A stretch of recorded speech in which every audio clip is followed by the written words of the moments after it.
said he came to know or engage Minister Mchunu? Thank you. Through his talk, he indicated that he was introduced to Minister Mchunu, and that Mr. Mchunu had ambitions to run for presidency in the ANC. And then there were people and minister also that were going around looking for the people who will contribute to his campaign.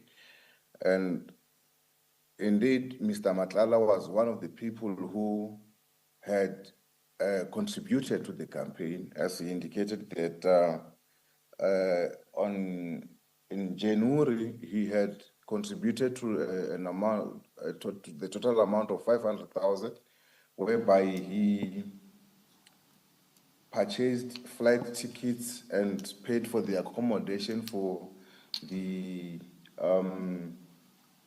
members of the ANC who were going to Cape Town for the July 8 statement for the ANC.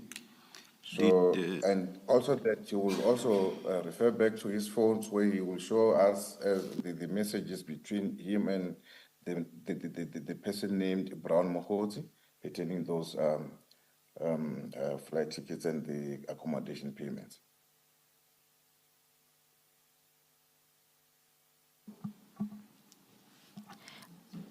Witness C, at that point sorry, Witness C, did you say what, July 8? January 8. January 8, thank you. January 8, yes, Commissioners.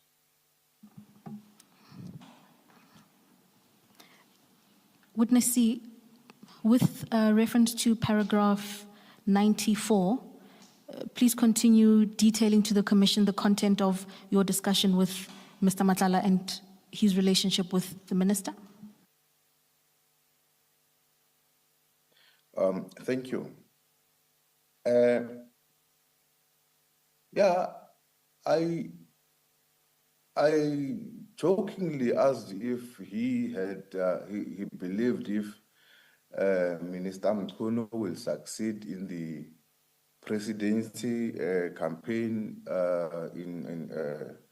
for the ANC, and he indicated that now he did not believe that the minister will win in his campaign, but he was afraid of discouraging him. And that he also informed us pertaining our raid on the 6th December 2024 that he complained to Brown Mogotsi and the minister that yes, the police have raided his house on the 6th of December and nothing has happened as yet.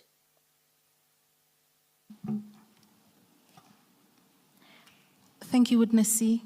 Please then proceed to detail the kind of assistance that Mr. Matlala says he received from the Minister. This is with reference to paragraph 95 of your statement. Thank you.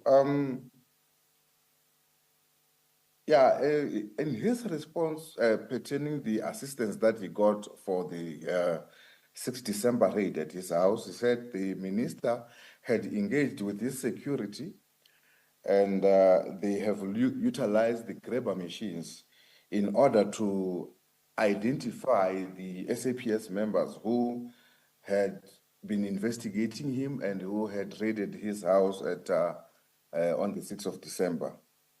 And that is where now Mr. Mogotsi had sent him the vehicle registration numbers of the cars that we were using when we went to his house. And that is where now he had also made they had also made inquiries on my identity and my commander's identity, and that is how he knew that it was us and that we belonged to a team headed by Lieutenant General S.D. Kumar. Thank you. And then following the receipt of that information, what steps did Mr. Matlala then take to get GCI Ops off his back or to deter the ongoing investigation into him? Okay, thank you. That is when now he was advised to do a litigation against the team that came to his house, and he lied that we have stolen his Rolex watch, the Cartier, his wife's Cartier watch, and the Apple MacBook Pro, and indeed we received that litigation, and he also told us that for him to go to Brooklyn SAPS to open a case, it was an advice by Mr. Brown Mogotsi, the minister, and the DNC. And he went to Brooklyn SAPS, then they were of no assistance to him as the items that he listed to be stolen. They were reflecting on the SAP 13 to show that the officers didn't steal from him, and then the case was never registered. Then through the assistance of the DNC and the minister together with Brown Mogotsi, then a certain Colonel Simelane of Gauteng Crime Intelligence was assigned to assist him in opening a case, and I believe that the case has been opened at Protea Glen, SAPS, against the team. He was also informed that he should open a case with IPID. Before you move on from paragraph 95, good morning, witness. It's Commissioner Khumalo here. You say in the last sentence of paragraph 95, Mr. Matlala disclosed this is how he came to know of the identities of the two officers who played a key role in this operation. I'm assuming you're talking about A and B, but you also said this is how he said he knew about us. I'm interested in knowing whether Mr. Matlala mentioned to you that he knew that you were a member of the PKTT.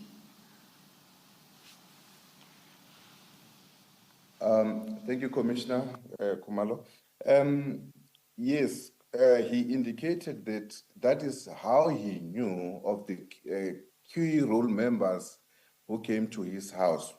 And he was referring to myself, witness C, and my commander that I went to the house with, because they did inquiries on our SAPS system, and indeed they had found that myself and my commander were members of the PKTT. Thank you. And he was also informed that since we are members of the PKTT, we are working under the command of Lieutenant General S.D. Kumar. Thank you, Commissioner Khumalo. Sorry, Ms. Mtlasi. Witness C, in paragraph 96 of the statement, you say he was advised by the minister and Brown Mogotsi, but I think in your oral evidence now, you also mentioned you said DNC, and I assume it's Deputy National Commissioner. Did I hear you properly? And that Deputy National Commissioner is who? It's Lieutenant General Sibiya. Thank you. Witness C, you should please wait for the question to be finished before you respond. Because if you talk at the same time as the asker, there will be problems with transcription. Do you understand that? I do understand the commissioners, and apologies to that fact. Thank you. And then still on that paragraph, in the next page at page 31, you say he was then advised to go to Soweto and introduced to a colonel who took his statement, but that did not go anywhere. You've mentioned in your oral evidence a Colonel Simelane. Is that the colonel you're referring to in that paragraph? Because there's no name next to the colonel? That is correct, commissioners. It is Colonel Simelane, who is a Gauteng head of crime intelligence. Crime intelligence, yes. Soweto side. Okay, no, carry on. Finish off what you wanted to say. I was still explaining to say that this Colonel Simelane is the head of crime intelligence at the Soweto area, Gauteng Soweto area. And then you say who took his statement, but that did not go anywhere. What do you mean it did not go? What did he mean? Did he explain what it means it did not go anywhere? Thank you, commissioners. I think my assumption to the fact that it did not go anywhere is that maybe no further investigations were conducted on in that respect, commissioners. Thank you. Thank you, Commissioner. Witness C, can I ask you to turn to paragraph 95, please? With reference to, thank you, with reference to the final sentence in that paragraph, just for clarity, please confirm that the reference to operation in paragraph 95 is a reference to the operation of which date? Thank you, commissioners. It is a reference to the operation on the 6th of December, where we visited his house in Pretoria in looking for the victim, Mr. Jirebushoga. Thank you, Witness C. And please also inform the Commission whether Witness A and B were present at the operation that day. Witness A and B were not present as they were conducting a parallel operation at the house of Mr. Katiso Molefe for his arrest. Thank you, Witness C. A further question for completion. With reference to paragraph 96, where you've detailed in your evidence the High Court application that Mr. Matlala brought, please inform the Commission whether this is a reference to the earlier litigation concerning missing firearms, a Cartier watch, and a Rolex watch. Is that correct? That is correct, commissioners. It is referring to those items that he indicated that we have stolen. The matter that was supposed to have been sitting on the 24th of December 2024, but eventually withdrawn from the court roll. Witness C, you've also then engaged Commissioner Baloyi on the statement that Mr. Matlala alleges he made to a colonel in Soweto. If you please then continue with your evidence concerning the proposed IPID complaint. This is towards the end of paragraph 96.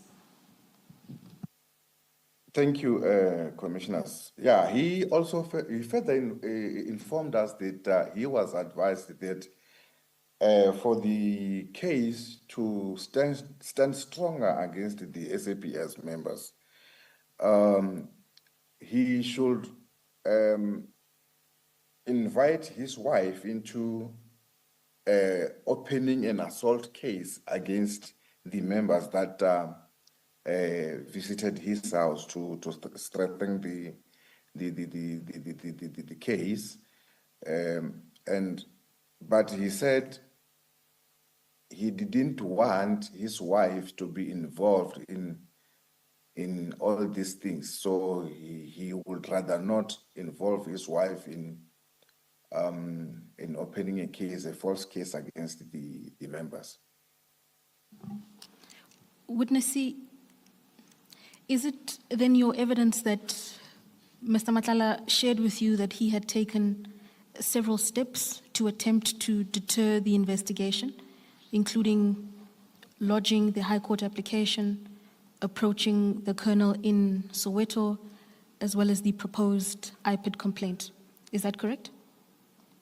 That is correct. That yes, indeed, he did that eventually, and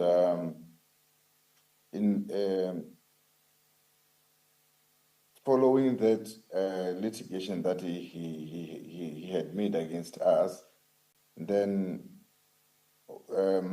remember on the 18th and 19th of December, we again went to his offices, Cat VIP security offices, for the compliance inspection. So this, according to him, it triggered him to say that the minister, Brown Mogotsi, and the Lieutenant General Sibiya are using him and are failing to protect him. And he alluded to say that he then went to see the former Minister General Bheki Cele to inform him of these developments. And that is where he was advised that he shouldn't make false cases against the police, and that he should withdraw the litigation against the police. And indeed, now on the 24th, the litigation was withdrawn against the police, which is the confirmation of what he had just said. Witness C, if we could go back to paragraph 98, please. Upon realizing that none of the measures he had taken were successful, what steps then did Mr. Matlala say he took?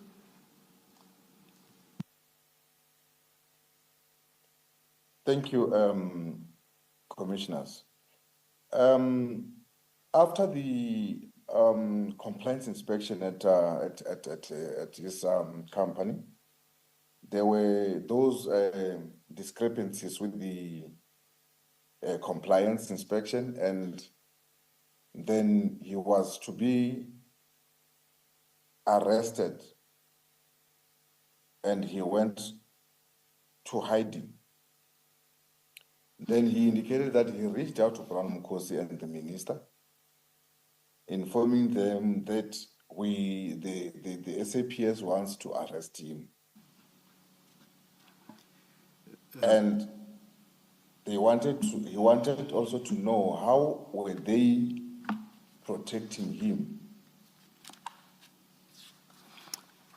Witness C,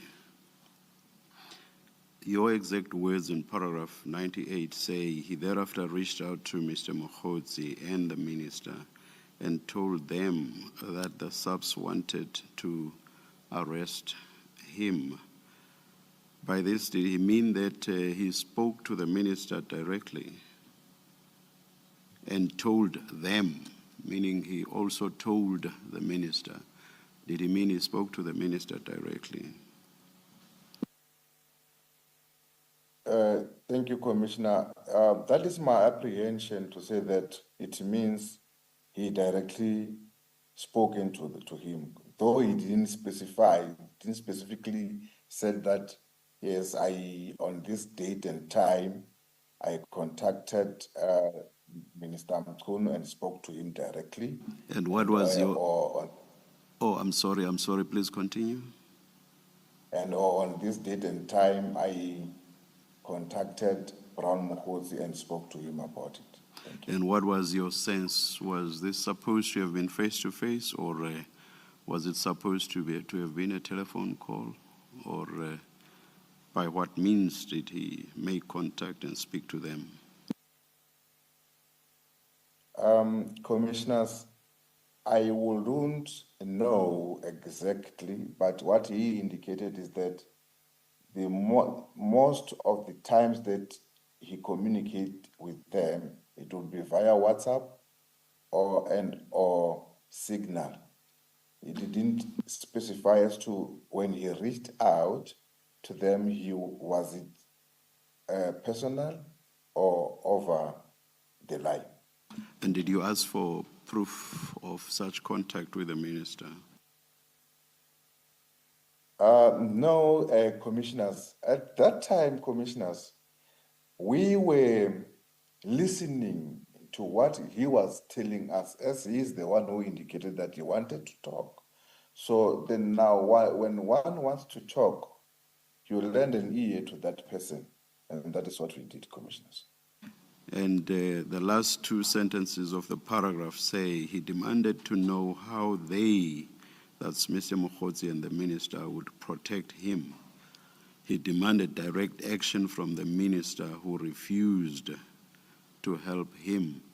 With regard to these two sentences as well, I assume that you would give similar responses or answers with regard to the detail about which I just asked you. That is correct, commissioners. Thank you, witness. Just before you continue, Ms. Motlasedi, witness C, in your paragraph 95, when you gave oral testimony, you left out an important word there. So maybe you should read the first sentence in full so that we have it on record. I think the word preceding security, you left it out when you were giving your oral evidence.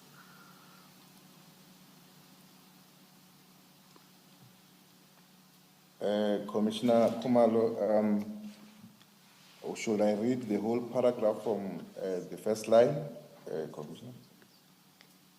Just read the whole paragraph, maybe, for the record. Paragraph 95. Thank you, Commissioners.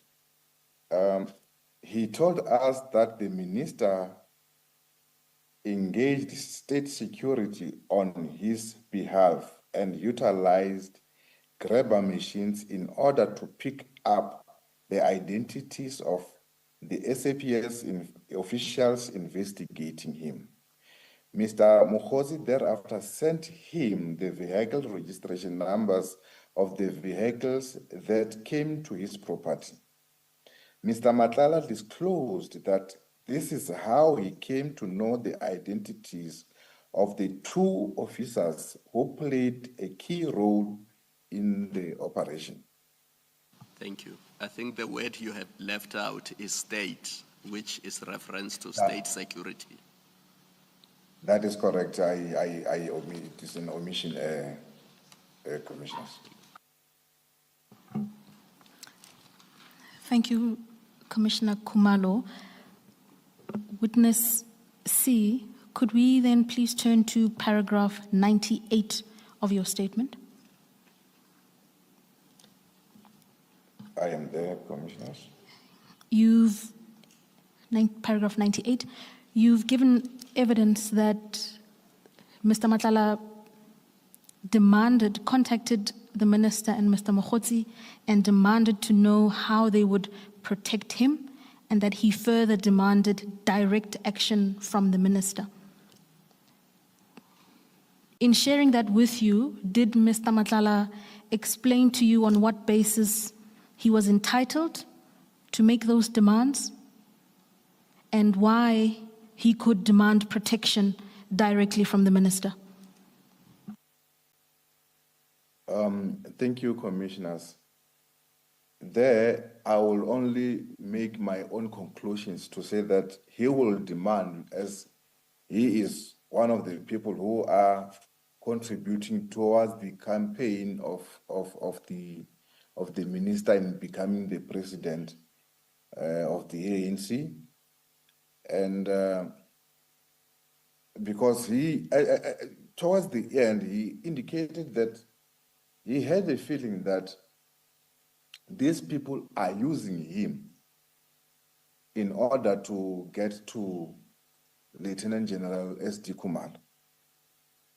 That is why he was advised to open a case against myself and my commander as the two key role players in the operation of the 6th December in order to get through to General S.D. Kumalo.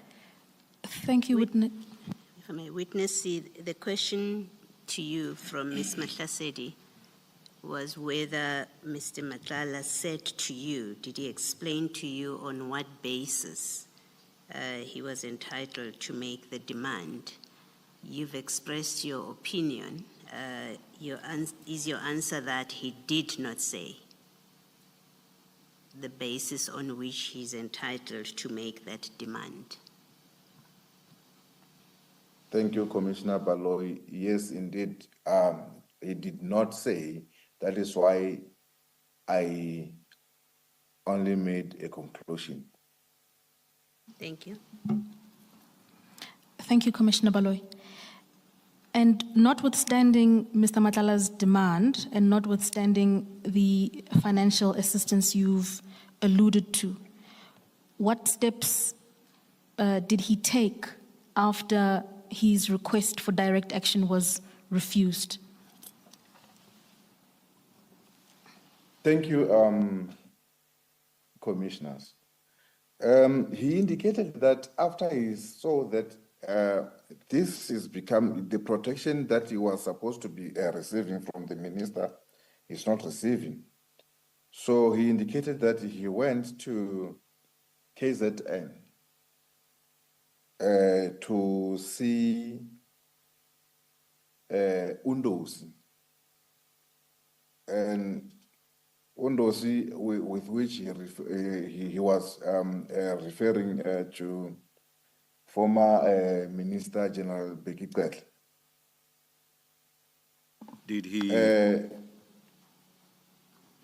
Did he explain what assistance he thought he could get from former Minister Cele? Commissioners, he went and informed former Minister Bheki Cele to say that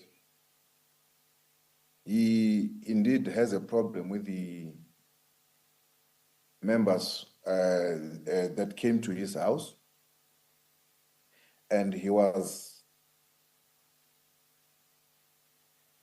advised to make a false case against the police, and that the false case included the watch, the Rolex watch that it was said that he had stolen. And in an actual fact, on the day that he went to see former Minister Cele, he also alluded that he was wearing the same watch, and he showed the same watch to the minister. I am not sure that that answers my question. Mr. Cele is a former Minister of Police. He is no longer the Minister of Police. Minister Mchunu is the Minister of Police. What assistance did Mr. Matlala say he expected to get from Minister Cele, if he told you at all? Thank you, commissioners. He didn't state as to what assistance was he expecting to receive from former Minister Cele. Did he say why he went to see him, the reason for the decision to go and see him? Thank you, Commissioner. The reason for him to go and see the former Minister Cele is that it is because he saw that these people were using him in order to get to Lieutenant General S.D. Kumalo. Thank you. Thank you, Commissioner Baloy. Witness C, with reference to paragraph 99, what then was the outcome or resolution of his meeting with the former Minister of Police?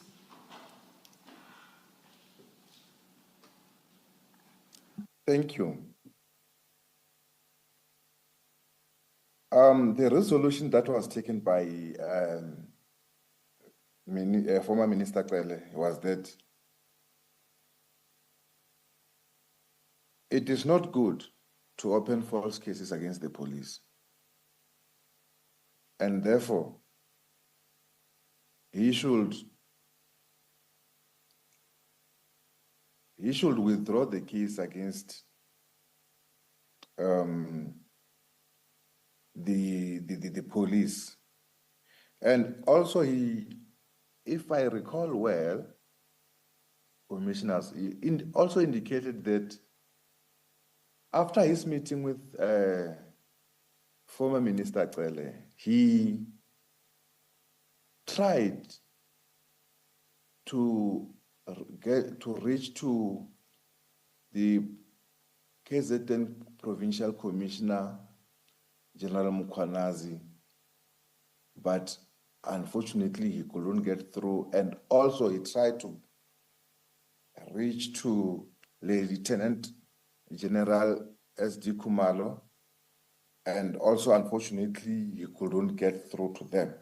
So I wouldn't know, he didn't specify as to why did he wanted to get to meet them after the meeting with former Minister Cele.